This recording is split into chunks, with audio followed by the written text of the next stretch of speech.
Pool D is stacked. I mean, you got Dominican Republic is a powerhouse, but Venezuela, the Netherlands, and even Israel and Nicaragua could shake things up. Let's talk to you and show you why this pool could be just as dangerous as any other pool in the WBC. Let's get into it.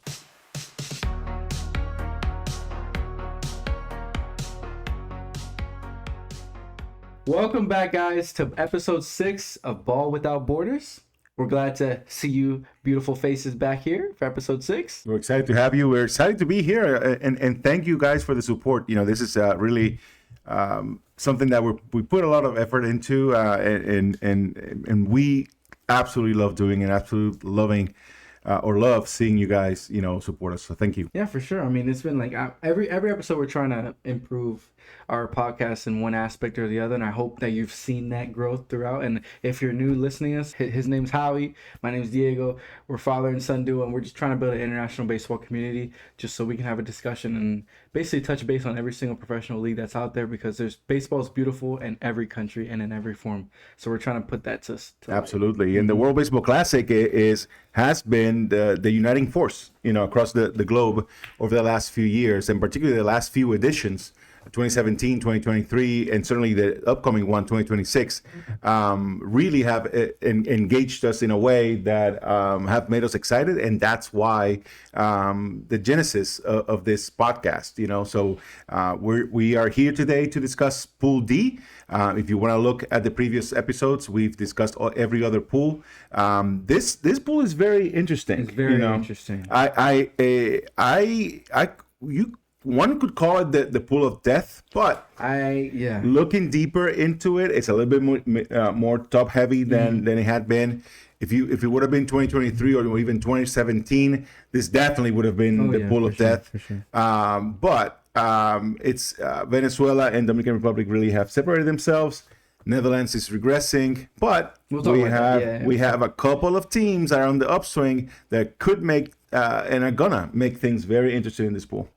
So let's get into it. Pool D. As you alluded to, Pool D consists of Dominican Republic, Venezuela, the Netherlands, Israel, and Nicaragua. So those are the 5 teams in Pool B. Their pool will be hosted in Miami, and they'll stay in Miami the whole time because that's where the tournament ends. So they have a big advantage in that. That's a big advantage in that aspect for sure. So let's get into the favorite in the pool, the Dominican Republic. They have been notoriously a favorite. They've always been on the top leaderboards because if you look at the roster up and down, you can make 5-6 different lineups of MLB elite talent. But in 2023, they had honestly a disappointing tournament, I would say. They finished this tournament going 2-2, and the pool of death in 2023, which was a lot. That was actually a pool of death with Venezuela, DR, and Puerto Rico. Yeah. Also Israel, Nicaragua. So that was a tough pool, but They went 2-2, beating Israel and Nicaragua, but they lost to Puerto Rico and Venezuela. So they didn't make it past pool play, and it just felt like they weren't on the same page. Talk to me about what you saw in 2023. So I think one of the things that people have mentioned when you're talking about Dominican Republic in the past, it's that they probably 2 things. Number one, they probably felt the pressure. Of the weight of the country behind them, right? Mm-hmm. Dominican Republic is a baseball crazy country, and there's a lot of pressure, into these players. I think as the second part of it is probably a clash of egos. I think definitely played a part in this. You can put a lineup of Dominican Republic players and still have a bench full of all-stars. It's crazy. It's crazy. It's incredible. So I think that has those egos have not gelled well in this short situations. Which have led to them not performing as well, particularly in the last few editions. But to that point, I think one thing that can definitely help the Eagles settle down and kind of make a team connect is a good leader, a good manager. And I think they certainly have that with their 2026 managers, Albert Pujols, who has committed to coach for this 2026 Dominican Republic team. I think that's going to make a difference. Yes, I agree with you. Albert Pujols is a great choice. I think he's going to be a great veteran leader, and he is the type of leader and his veteran presence, right? That could bring this team together and making the dangerous team that they should be. Yeah, I mean they could easily be the favorites to win it all, and nobody would blink an eye because Correct. if you look at the roster, they definitely have enough to be the favorites. So let's go into the couple key players. Let's go batters first. A couple key batters for this lineup. I would say my first key player is going to be Juan Soto, the $700 million man. He has reached 36 WAR at the age of 25. Only 9 other players have ever done that. That's incredible. WAR is wins above replacement, so that just shows you how much better he is than his replacement. But he is the cornerstone player for his team, and after a slow start in 2025, he's picked it up with the 844 OPS. So definitely elite numbers going back to regular old Juan Soto. Yeah, it's quite the adjustment. You know, to move from across town from the Yankees to the Mets. Quite an adjustment. Well, listen, across the it's you know, I joke a little, but it's a city, right? Yeah. There's a lot of pressure in New York to perform, whether you're in the Yankees and or on the Mets. And you know, and signing that type of contract, you know, brings a lot of pressure, you know. So, but he's rising to the top. His defense is another story, but he's not there for the defense. No, absolutely not. No, he's not. Another key player, another key player I want to talk about is Tatis. Without a doubt. Who was playing like an MVP candidate. He's kind of slowed down recently, so has the Padres, to be honest. But he didn't play in 2023 due to his 80-game suspension. You know, they always have a story about whether they knew. But this dude has all 5 tools. He has freaking 10 tools. This Tatis kid. I mean, people forget he's only 26 years old and he's still doing all this in the league. In 2025, he has a 270 average with an 811 OPS and a 125 WRC plus. If you don't know what WRC plus is, it's a new metric that people use in baseball, which is it means if you're at 100 WRC plus, say you're an average hitter. So 125 WRC plus means he's 25% better than the average hitter. And one stat I want to bring up is that he is a very clutch hitter, as he has the second highest OPS with runners in scoring positions behind his teammate Juan Soto at 1,200 OPS. So, no, the guy's incredible. I mean, he's a really, really, really good player. Another key player for me would be, and again, in this lineup, you can mention a bunch of people, but I think Jeremy Pena is going to be a very important piece. I know that you have some some personal animosity towards poor Jeremy Pena because he replaced his favorite player in the Astros, you know, Carlos Correa. But Jeremy Pena, we got to give credit where credit's due. I mean, he has blossomed into a true all-star, and his defense and offense, you know, both have been tremendous at shortstop. So that's a great position of strength for Dominican Republic, and Jeremy Pena really, you know, and he's so young still, you know, he's going to be a star for Dominican Republic for years to come. And he's been there done that. He was on the 2023 and he's been there done. He didn't play much, but because there was another shortstop playing. His name started with W. But we won't get into that. Let's go into a potential lineup for 2026. Imagine if if he could play. But shame on you, bro. Okay, let's talk about potential lineup for the 2026 Team Dominican Republic. You want to go first with your lineup? Yeah, I got Julio Rodriguez batting first and playing center field. Tatis batting second and playing right field. Juan Soto playing left field, batting third. Vladimir Guerrero Jr. Being the first baseman. Devers playing third base. Jeremy Pena batting sixth and being the shortstop. Gary Sanchez playing catcher. Teoscar Hernandez being their DH. And Ketel Marte playing second base as their ninth hitter. My lineup for Team Dominican Republic. First, playing right field. Soto's playing left field, batting second. Batting third, I got Devers DHing. Batting fourth, I got Jose Ramirez playing third base. Yeah. And with Manny platooning, I can't even believe Manny Machado's not in my starting lineup.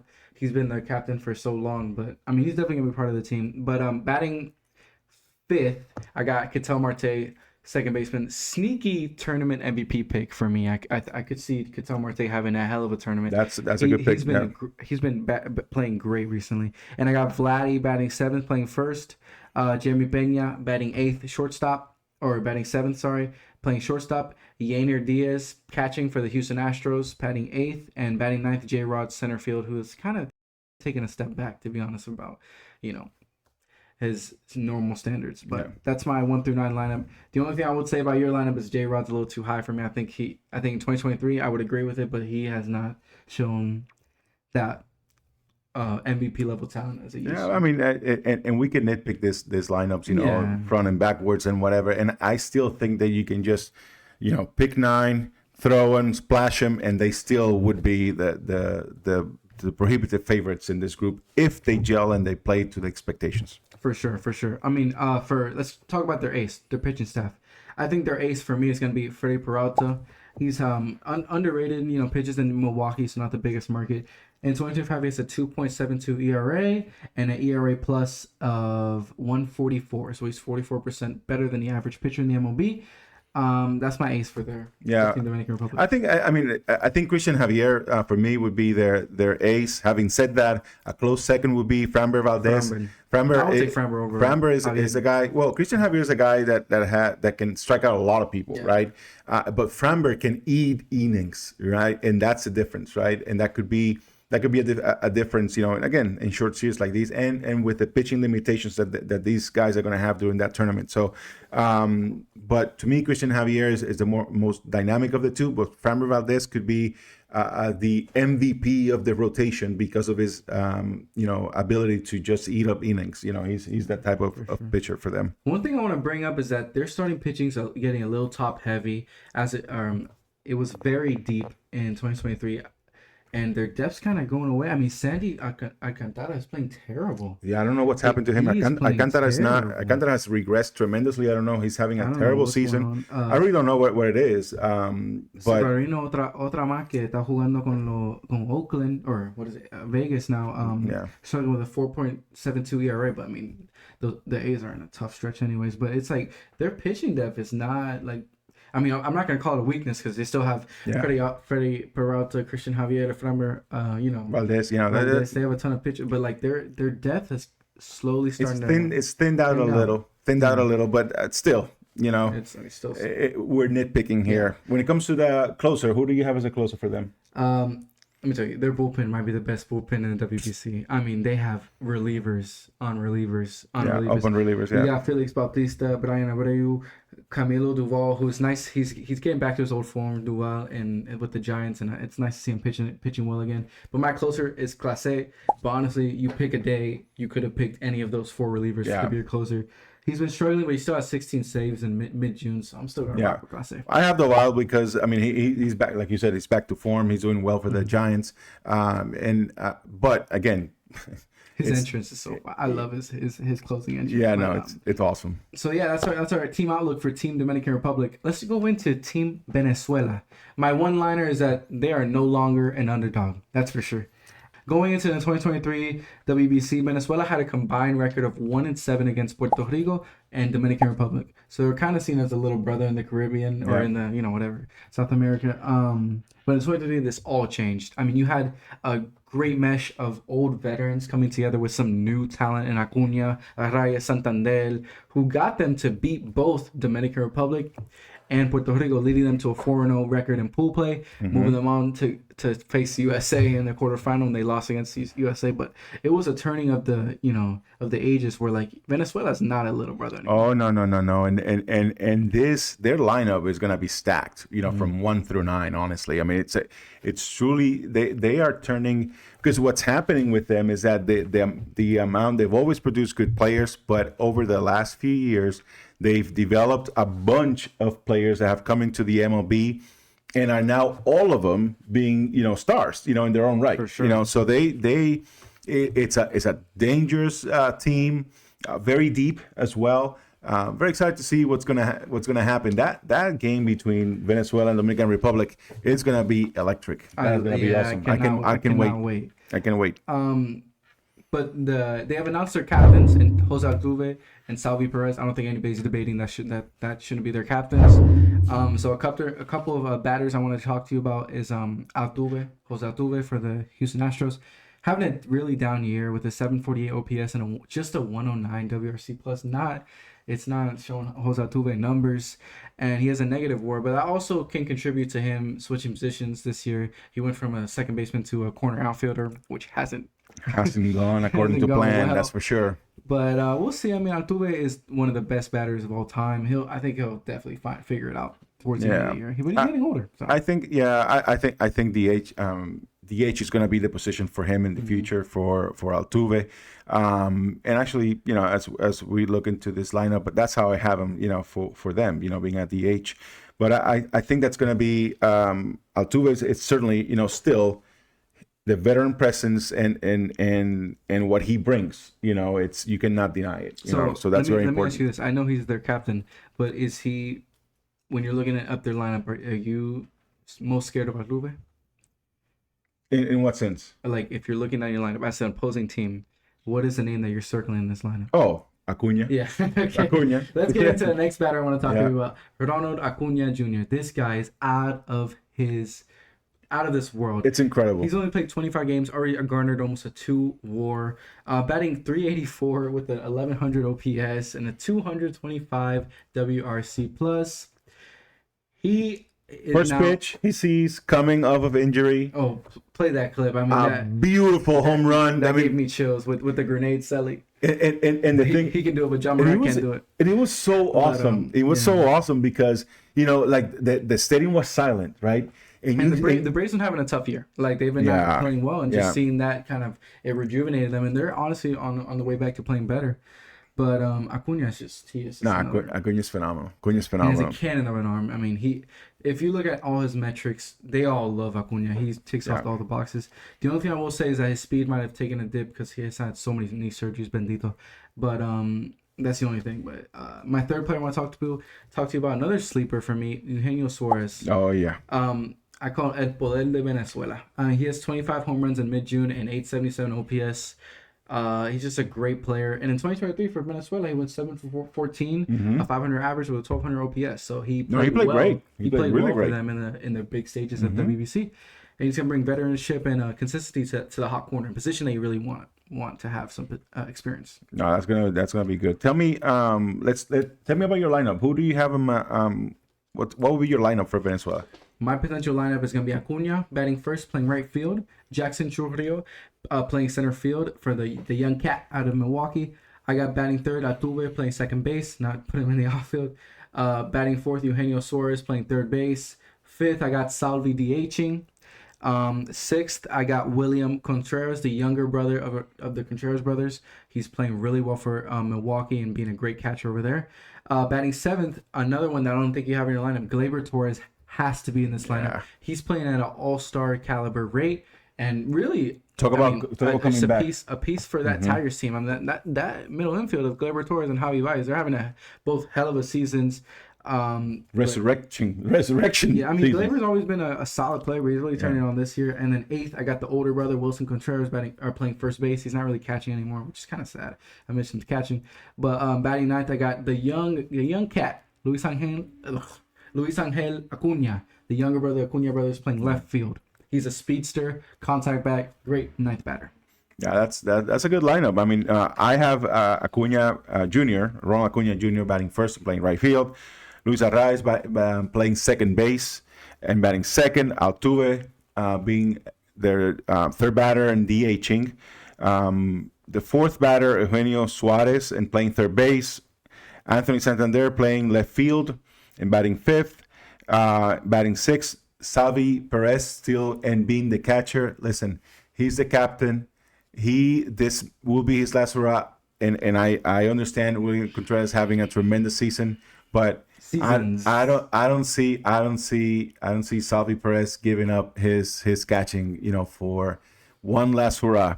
And he's still the GOAT. Salvi, you're the GOAT, bro. Whoa. Better than no. Yali. No. Well, no. Even he would admit that. But no. But I really admire. I've always admired Salvi Perez. A great guy. Been at one place all his career. So. Absolutely. Andres Jimenez playing shortstop and batting seventh. Eduardo Escobar playing first base. Wow. And Jackson Churrio playing center field. Better than Wilson Contreras. Okay. Okay. Wow. Well, that's my lineup. And again, Luis Arraez is another one that shouldn't be in there. We can nitpick all you want. He got 2 batting titles. You want to show up, or you want with your advanced stats and all that kind of stuff. I'm old school, you're new school, whatever. I still believe in average. I still believe in on base percentage. Let's go. Let's do this. You do your advanced statistics and you plus you minus equals x2 whatever. Dazzle us with those. That's fine. My lineup is my lineup, baby. Let's talk to him about your ace. My ace is gonna be Pablo Lopez, as it was in 2023. It's a 2.2 ERA with a 1.48 ERA plus. The thing is about him, it's a shoulder injury that's put him out for 8 to 12 weeks. So we'll see how that affects his doing. I mean, it shouldn't keep him out for the season, so he should be back in time to recover and have enough time to be able to pitch for this tournament. But we'll see how that injury affects him. Yeah, I mean, the availability may be an issue there for him, so that's why I have Jesus Luzardo as their ace. But again, this is flipping a coin in a way. Both great pitchers, both great alternatives for Venezuela. When it comes to the closer, there's no doubt Jose Alvarado has to be their closer. If he's able to play, but if he's able to play, there should be no doubt about him being the closer. DL. Jose Alvarado. Not because of an injury. He said he took a weight loss pill. Oye,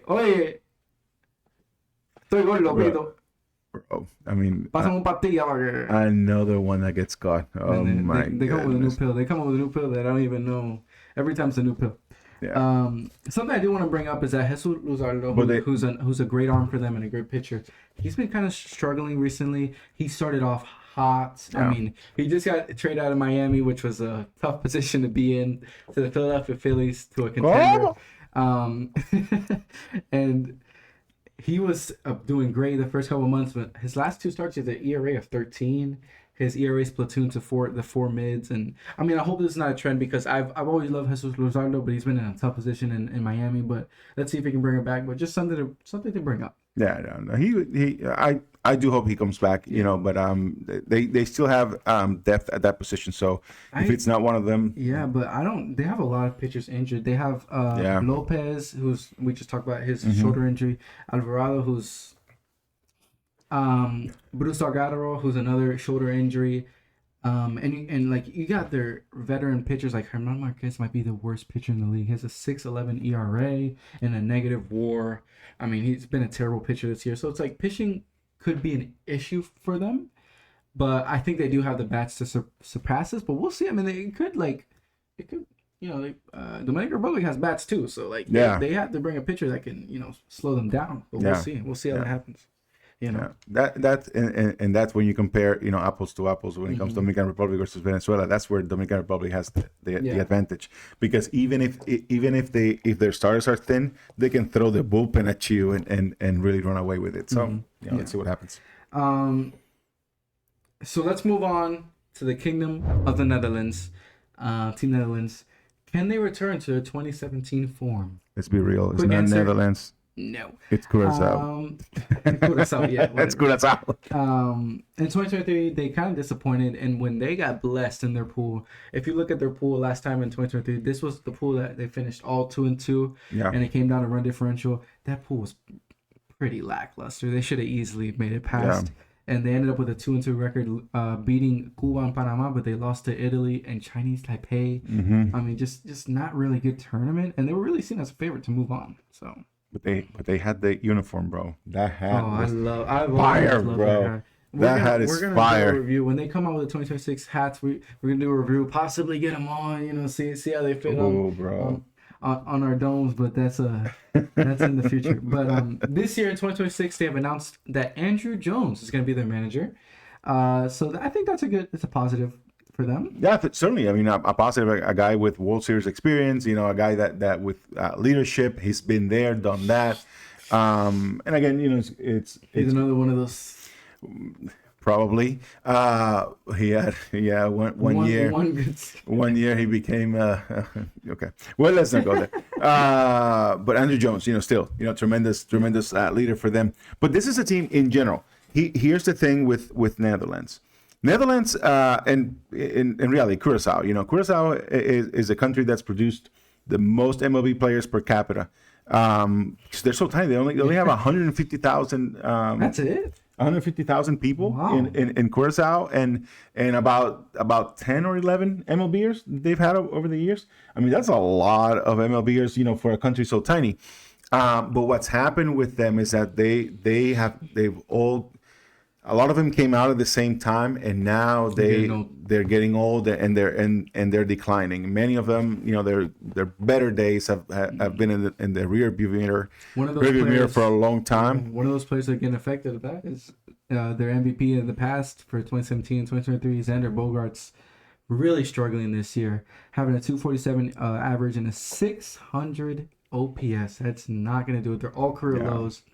He disappointed in 2023. WBC only going 4 for 14. Really needs to pick it up for them to have a shot to move on. And the sad thing is Albies, who is another one of their key players, is having a tough year too. Career lows for the Braves as well. And they need these people to really, you need Bogarts, you need Albies to produce. And who will be your number 3 player? Key player, Jurickson Profar. Yeah, Profar. He's coming off the PED suspension. Another one of the. Another one. Yeah. But he's eligible to return to the Braves on July 2nd. He began his 2-week assignment in AAA last week. So he should be back pretty soon. And in 2024, he had I don't know whether this was because of the weight loss pills or the weight loss pills.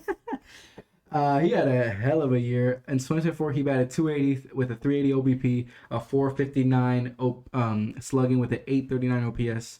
He had a great year, and might come out and be their guy in this tournament. We'll have to see if how he is without the good stuff in him, But we'll see. So tell me, who do you have when it comes to pitchers? Who are you thinking about? Who would be important for you? My ace for them, starting pitching wise, going to be Tom DeBlock. He pitched for them in 2023 as well. He held Cuba, which was the top seed who ended up advancing to 1 hit over 3 innings for his WBC debut, and probably is going to be back for them in 2026. 2024 in the Dutch League, he posted a 1.33 ERA with a 0.9 whip throughout the year. So that's really good numbers. But again, the Dutch Major League. But we'll see. Yeah, he's honestly he's their number 1 choice, and that speaks to one of the weaknesses. One of the weaknesses of this team is going to be pitching. Yeah. When you look at the closer, certainly Kenley Jansen, it's the absolute only option. And he's a premier closer, no doubt about it. But everything else. But I don't even know if he's a premier closer in 2025. He's getting old, Pito. I mean, well, but I'm saying, but in this situation, and for this team, there's no doubt that he's going to be their closer, right? Yeah, no. And this may be his last appearance in the WBC. He started from 2020. He started in 2009, as for a catcher, a position player, and now he's pitching for them. But in 2025, he has 15 saves, which is pretty good for mid-June, but a 4.39 ERA and a 1.3 WHIP, kind of high. A lot of inconsistencies, but that could be because of age.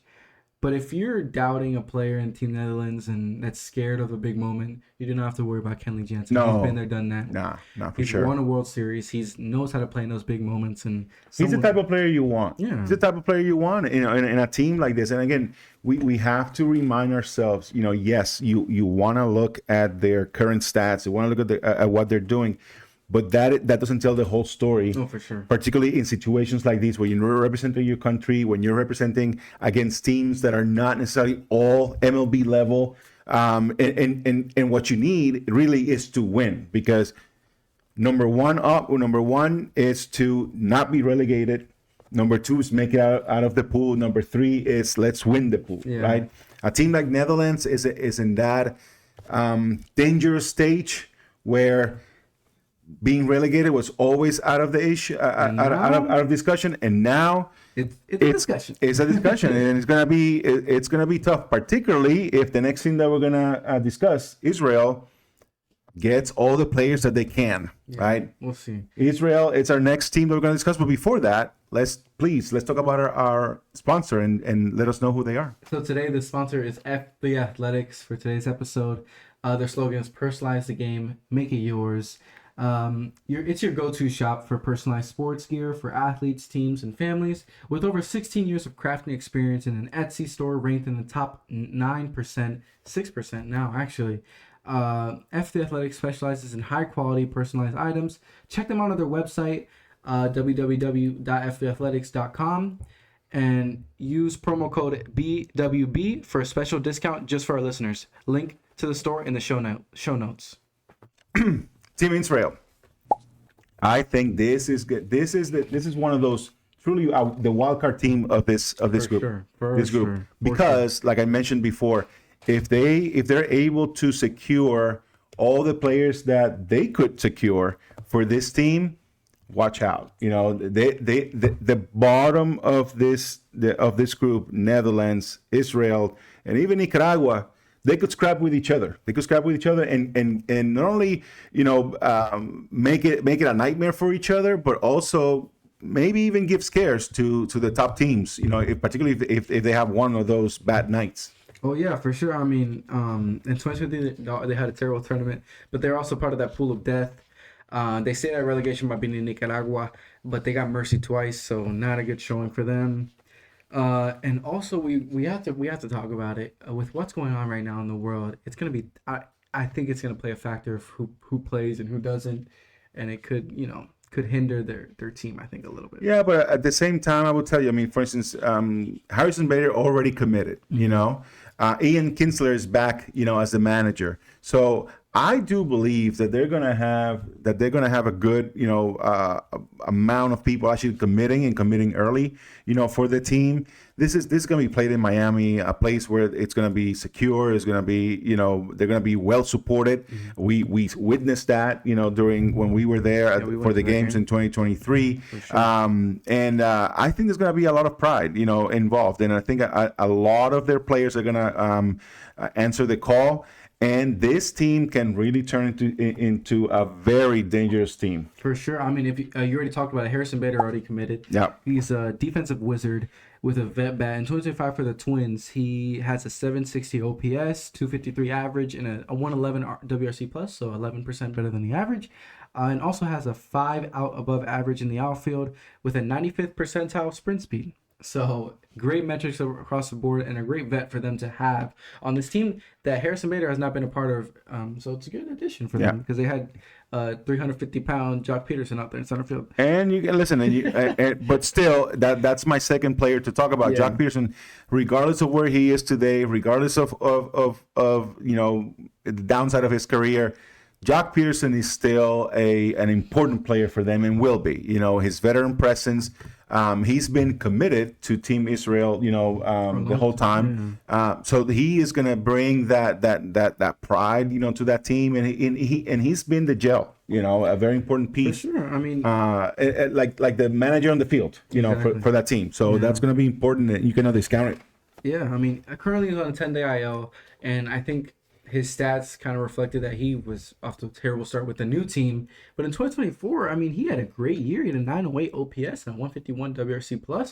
So he had a great year. And I think his 2025 stats where he had, you know, 507 OPS, that's a little bit, maybe he was playing hurt, another change of scenery. He wasn't getting so much playing time. So I think after he comes back from this 10-day IL stint, he should be better. Because I think he's an ultimate vet bat who's always batted ball in the MLB. For sure. Yeah. My next player I want to talk about is Garrett Stubbs, an MLB vet and a great catcher for them to have. He's always been a backup for the Phillies because they've always had JT Realmuto. But he's a great, slept-on player. And AAA this year, he's batting 253 with a 722 OPS, so about average for catcher, which is you do not see. Also has a top 4% pop-up time of 1.88 seconds and a 41% caught stealing rate, which puts him in the 94th percentile. So great defensive. He's always been a great defender, but a great catcher for them to have. Yeah, I agree with you. Who do you have as their starter? I have Dean Kramer, you know, from the Orioles. It's got to be, right? I mean, that MLB experience, durability, that, you know, great answer for them. It'll be interesting to see who else would commit, you know, as a starting pitcher for them. Max Fried is Jewish, so we'll see if he plays for them. But in 2022, we had this breakout season for the Orioles. Kramer did. We had a 3.23 ERA and a WHIP of 1.25. But since then, his ERA has been inflated to a mid-fours guy, which is it's still serviceable. It's a guy that can get you innings, and he's a soft contact guy. He's not really going to strike out too many people, but a good person who can definitely eat some innings for them. How about the closer? Who do you have for them? Jake Bird, a guy that I think is very slept on in this league. He pitches for the worst team in the Rockies in the MLB, and also in a very hitter-friendly park in Denver, right, where the Montaña. Yeah, I know that stuff. In 2025, it's a 2.16 ERA and a 216 ERA plus, so it's 116% better than the ERA, better than the average, and he's a great closer for them.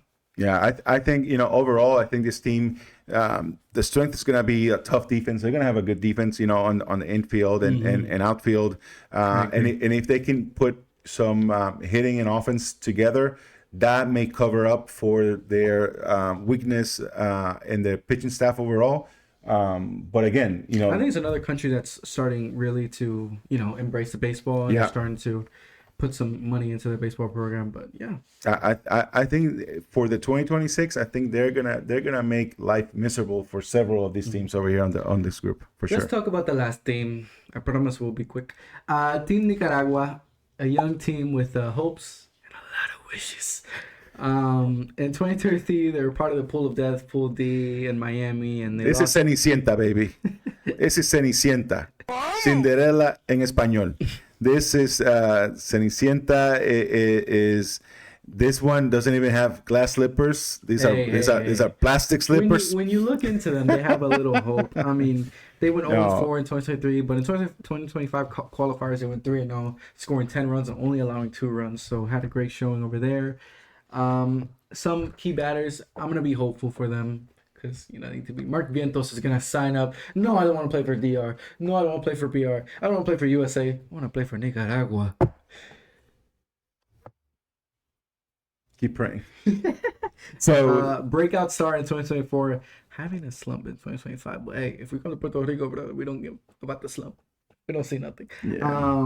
He in 2024 he had a 837 OPS with a 136 WRC plus playing the hot corner. Great numbers over there. And 2025 was on the 10-day IL. Maybe he was playing hurt. He just had a 600 OPS and under average hitter. Not great numbers. I hope this isn't a Akil Baddoo situation. Where he came out blazing, but they figured him out. And, quickly. Akil Baddoo got DFA'd from the Tigers. Quickly. But he needs. He's a great power bat. And in the lineup that really needs him. Yeah, another key potential key player could be Erasmo Reyes. He's been, he's been one of the most productive hitters. In the Nicaragua's professional league. So they're gonna be the DH. Great veteran presence in the Nicaragua professional league. Winter. So winter. The league that's very short and doesn't have many players and whatever. That's good. This is again Cenicienta, baby. Plastic slipper. One player I want to give his flowers to is Chelsea Cuthbert. Yeah. He's a great player that plays the corners on the infield. A veteran bat who has MLB experience on the White Sox and the Reds, and in 2024 and 2025 in the Nicaragua Winter League, he has a 990. If you didn't hear me, the Nicaragua Winter League, he has a 997 OPS, almost 1,000 OPS. Take it with a grain of salt. Chop that salt down, half of salt. And he only hit 4 home runs in position of first base that really needs power. And he's only had 8 home runs. All right, let's move on to the pitching. Because the pitching is where I think they have their strong suit. As Diego mentioned, when they went through to get back into the pool, they allowed only 2 runs and scored, 10. So pitching was their strength, certainly. Carlos Rodriguez will be certainly, their sleeper for sure. Sleeper, but that's gonna be their ace, if you would. Young guys, so they have some young people that coming up. AAA. Their pitching is good, and again, there's some good stories. Duque Hebert. I would never forget in 2023 his story. You keep laughing, but I love that story. No, that's what the WBC is all about. Yeah, he came. He struck out the side. You know, he in Dominican Republic he carried Juan Soto, Julio Rodriguez, Rafael Devers. You know, and out of that he got a contract. You know, minor league. I mean, he just got promoted to single A from low A. He's doing better. He's doing better. But he's still finding it out. You know, but he strikes out. He strikes out a lot of people. He's a little wild. And he's a little wild, but leads to an 80 ERA in but the majors. No, it's not 80 ERA. It's not 80 ERA. It's 5.16. You know, overall. But he's doing better. But again, overall, that's a great story. That's a great story. When that happened, I put a smile on my face. That's what WBC is all about. Yeah, and you can and not everyone's gonna be a home run. Some people are gonna be a. Of course. Bloopercito. But when it comes to the closer, Jonathan Lysiga, I mean, there's man for this team, the vet with actual MLB success. Yeah, he's a. There's no doubt. I mean, now. Point to bring up. I don't know how many games I'll be able to use him. Oh no! I mean, I get it. You know, in 25 and 15 games for the Yanks, he's a 2.76 ERA with a 1.07 WHIP. He has a nasty sinker at 98. And a 61.7% ground ball rate. So great closer for them. And actually, I think he's the best player on their team. Yeah, you know, I think it's definitely. I mean, a young, developing, you know, country when it comes to baseball. But I have to say, you know, again, because of what happened in 2023 in the WBC, they really, you know, that sparked interest, you know, again in the country, and that's what it's all about. You know, that's exactly what I like to see. There's more a renewed interest in the Winter League. More people are playing. They're actually making investments into their baseball infrastructure to make sure that the parks are there, the stadiums are there, so that the people can do better. And I think this is a country that's going to continue to grow in baseball. And again, that's what the World Baseball Classic is all about. It's about growing the game. Oh, for sure. One segment that you want to bring into this podcast every episode is that we take one player that's flying under the radar that could really be an impact player for a team in the WBC.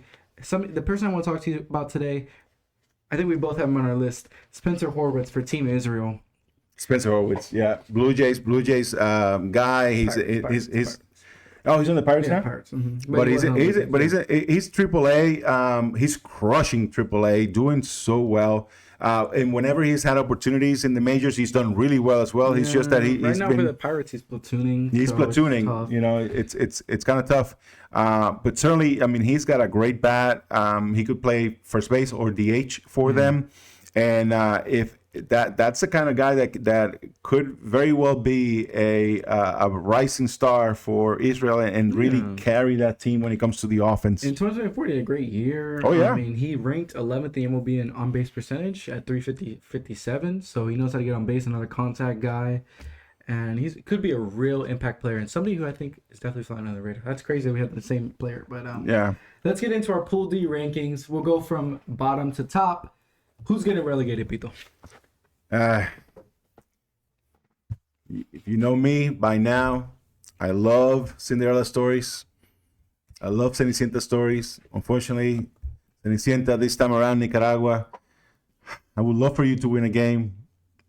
I don't see it this time around, so I see Nicaragua finishing 0-4 and being relegated. Yeah, unfortunately. But there is a future for you guys. There's a future for you guys. Just not this year. I agree with you. Estoy de acuerdo contigo. Who's your fourth seed? Boom. This is where it gets. I think the Netherlands are gonna finish in fourth place this time around. I think Israel, again, because of what I said before, team on the downside Netherlands, a team on the upside Israel. I think Israel is gonna overtake Netherlands. Netherlands is gonna finish with a 3-1 record, beating Nicaragua. I mean, 1-3 record, I should say. 1-3 record, beating Nicaragua and losing to everybody else. And Israel is gonna take that middle spot and gonna finish 2-2. Wow. I mean, I can't say that I don't see where you're coming from, but I can't put them above Israel or below Israel right now. I got Israel finishing fourth place, 1-3, staying out of relegation, but beating Nicaragua to stay in for the WBC in 2029. So your third seed is Israel, 2-2. Yep. My third seed is the Netherlands, 2-2. And who's your two seed? Let's see who's gonna be the 2 seed in Pool D? I think Dominican Republic is finally going to take what they truly deserve and where they should be. And that means that unfortunately Venezuela is going to finish, 3-1, passing certainly, but second on this pool. No shame in that. And probably facing Japan. That gap is on the cross closing fast for Venezuela. Yeah, that game is gonna be so good. Oh yeah, it's gonna be. That game is gonna be so good. But on paper, I think Dominican Republic, certainly has the horses, to be. I'm at the same point with you. I got DR finishing 4-0 in Venezuela, going in as a 2 seed, finishing 3-1. That's my ranking. So let's go where we have. For me, I had Nicaragua getting relegated 0-4, Israel 1-3, Netherlands 2-2, Venezuela finishing 3-1, and I got the Dominican Republic winning this pool at 4-0. Yeah, and I have Nicaragua being relegated, unfortunately 0-4. I have Netherlands actually finishing 1-3. Israel finishing surprising 2-2. Venezuela finishing 3-1, and Dominican Republic finishing 4-0 and winning this group. Yeah, I mean, and you guys drop it down in your comments. What are your rankings? What are your hot takes for this pool? Give us some video ideas. We love to hear your feedback. Keep liking and keep supporting our channel. We love that of you guys. And so that's a recap of Pool D. Stay tuned for the next episode. Something different, something you're not expecting. So stay tuned for that. This is Ball Without Borders with Diego Javi. Thank you for your support. Appreciate it. Nos vemos. Bye.